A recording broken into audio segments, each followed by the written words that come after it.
Berapa sih jumlah karbohidrat yang baik buat diet? Bagaimana ketika kita menerapkan karbohidrat ini, salah satu makronutrisi yang penting dalam tubuh kita untuk diet. Halo semuanya, jumpa lagi bersama dengan saya Dr. Hans di channel kesayangan kita SB30 Health, episode panas, panduan nutrisi tanpa sensor. Dan kali ini yang akan saya bahas adalah berapa karbohidrat yang baik buat diet sehat. Simak setelah yang satu ini.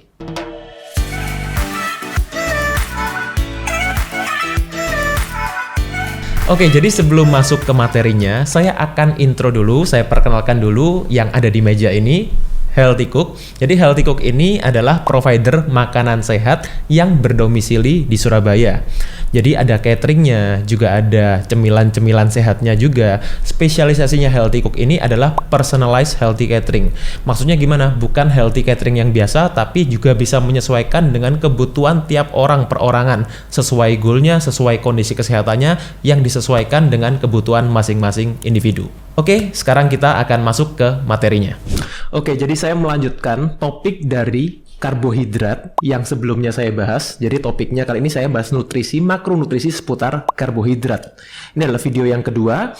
Jadi kali ini kita akan bahas berapa sih jumlah karbohidrat yang baik buat diet. Sesuai dengan apa yang saya sampaikan sebelumnya. Bagaimana ketika kita menerapkan karbohidrat ini, salah satu makronutrisi yang penting dalam tubuh kita untuk diet. Yang pertama kita perlu tahu dulu, piramida makanan ini yang paling sering dipakai sebagai panduan yang dibuat oleh WHO atau FAO, ya juga diterapkan oleh beberapa di negara, bahkan banyak negara-negara di dunia ini menggunakan piramida makanan ini yang dikatakan sebagai piring sehat, My Healthy Plate, My Plate, dan lain-lain.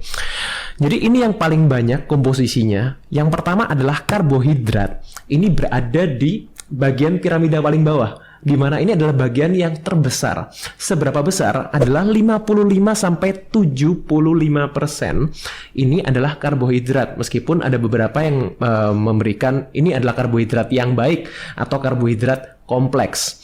Oke, kalau kita memakai acuan diet 2000 kalori, 55-75% ini berada sekitar 1100 sampai 1500 kalori. Dimana ini sekitar kalau kita bagi di dalam karbohidrat, karena kita baginya dibagi 4 untuk 1 gram karbohidrat 4 kalori, berarti sekitar 275 sampai 375 gram karbohidrat per hari yang kita konsumsi. Apakah ini banyak, Dok? Oke, kita coba cek dengan komposisi perbandingan dengan makronutrisi yang lainnya. Protein itu 10-15% dan lemak ini 15-30%. Jadi kalau kita lihat memang karbohidrat yang paling banyak.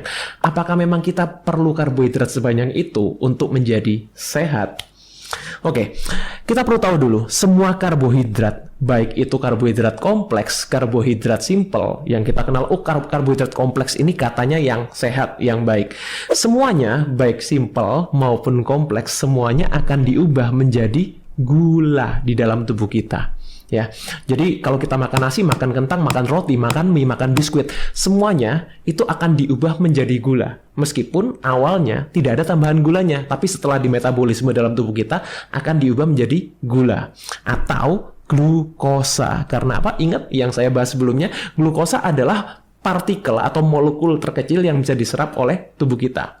Jadi ketika ada glukosa, glukosa ini akan meningkatkan gula darah dalam tubuh kita. Ketika gula darah meningkat, insulin juga akan meningkat. Untuk apa? Untuk menekan gula darah dalam tubuh kita. Nah, ketika insulin meningkat, tubuh kita punya 3 opsi. Tubuh kita punya 3 pilihan.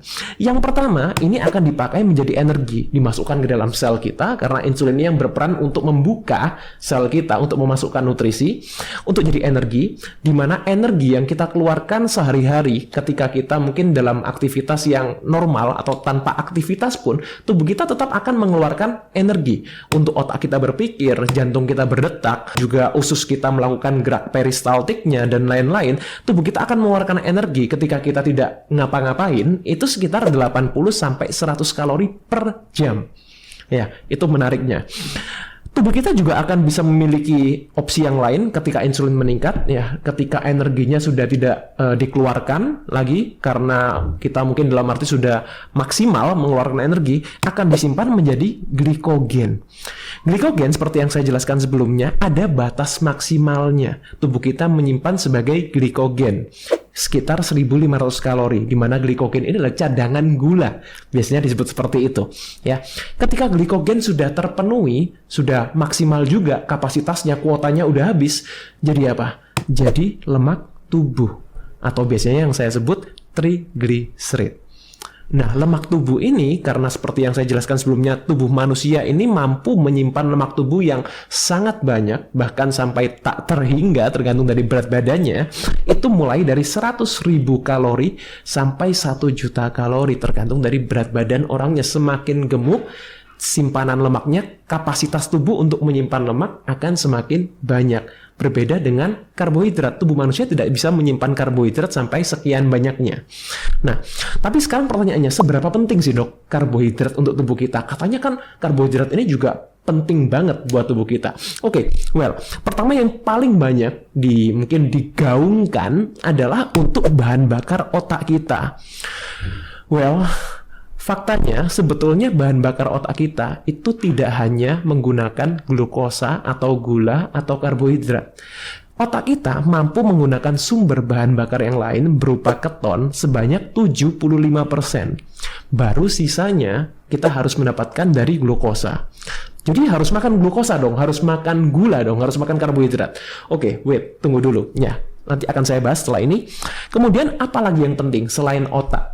Yang kedua adalah sel darah merah, karena sel darah merah kita tidak punya inti sel, makanya juga perlu glukosa juga sebagai bahan bakarnya. Tapi sel darah merah kita juga bisa menghasilkan asam laktat pada saat metabolismenya, dan asam laktat ini juga bisa menghasilkan glukosa juga dalam siklusnya.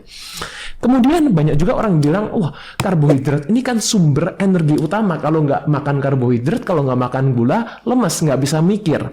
Ya. Well, karbohidrat ini memang sumber energi, tapi bukan satu-satunya sumber energi.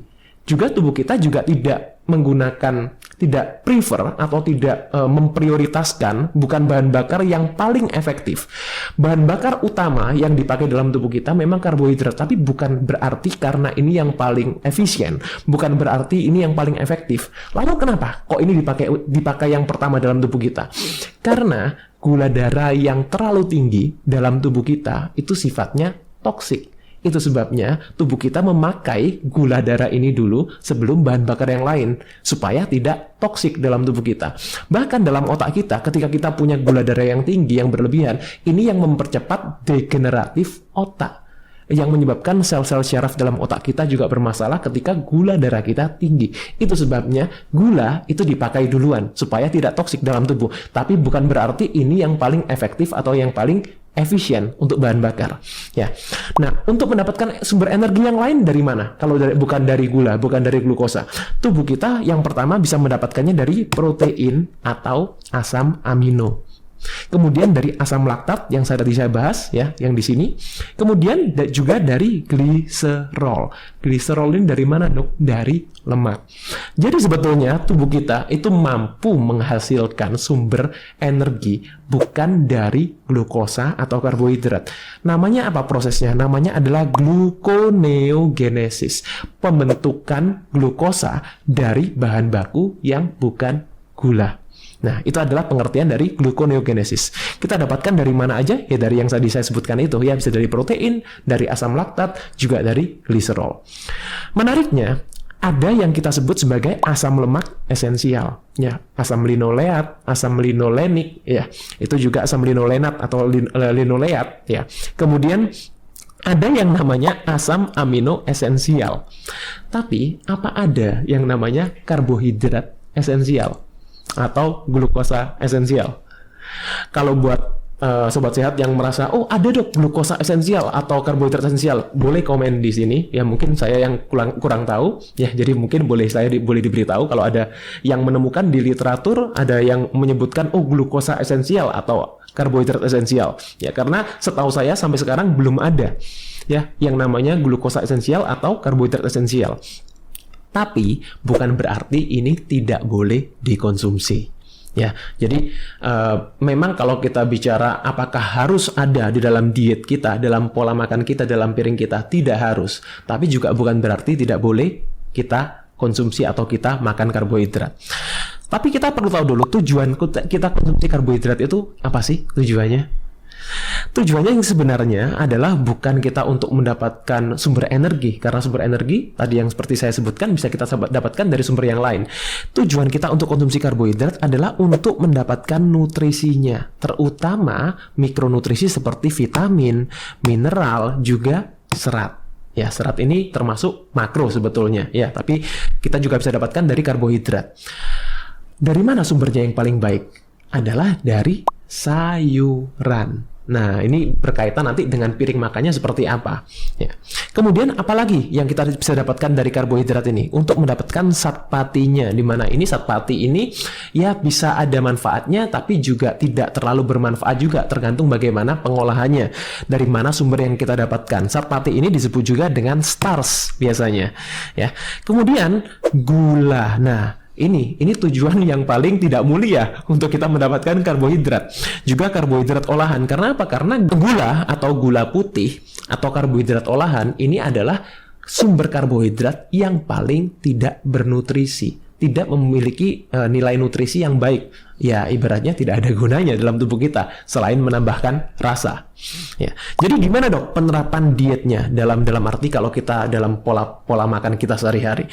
Well, di sini saya berikan piring sehat yang bisa dicontoh oleh sobat sehat. Di sini saya berikan komposisinya 50% adalah sayuran. 30% adalah protein, boleh dari protein hewani atau nabati, ya tergantung mau yang mana. Dan 20%-nya dari starch atau tadi yang saya sebut zat pati dan juga atau buah-buahan. Jadi di sini buah-buahan saya kelompokkan bersama dengan starch. 50% dengan sayuran saja dan 30% protein. Ya, itu adalah piring sehat.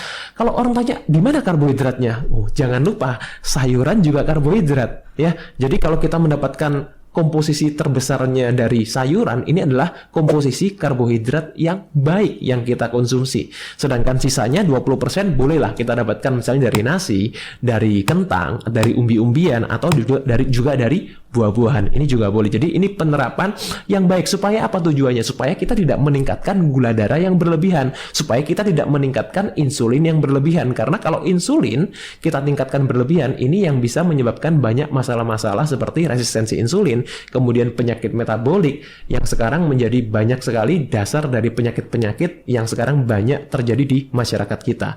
Gitu. Jadi semoga bisa dipahami mengenai piring sehat ini bagaimana penerapan diet karbohidrat ya di dalam pola makan kita sehari-hari. Semoga di sini bisa bermanfaat dan buat sobat sehat yang ingin mendengarkan diskusi atau mungkin seputar topik kesehatan yang lain yang sifatnya konsepnya podcast bisa dengarkan di channel 3H Hidup Happy Healthy karena di sana saya dan Dr. Sung juga bahas seputar kesehatan ya dan seputar nutrisi juga. Semoga bermanfaat. Stay fit and stay healthy.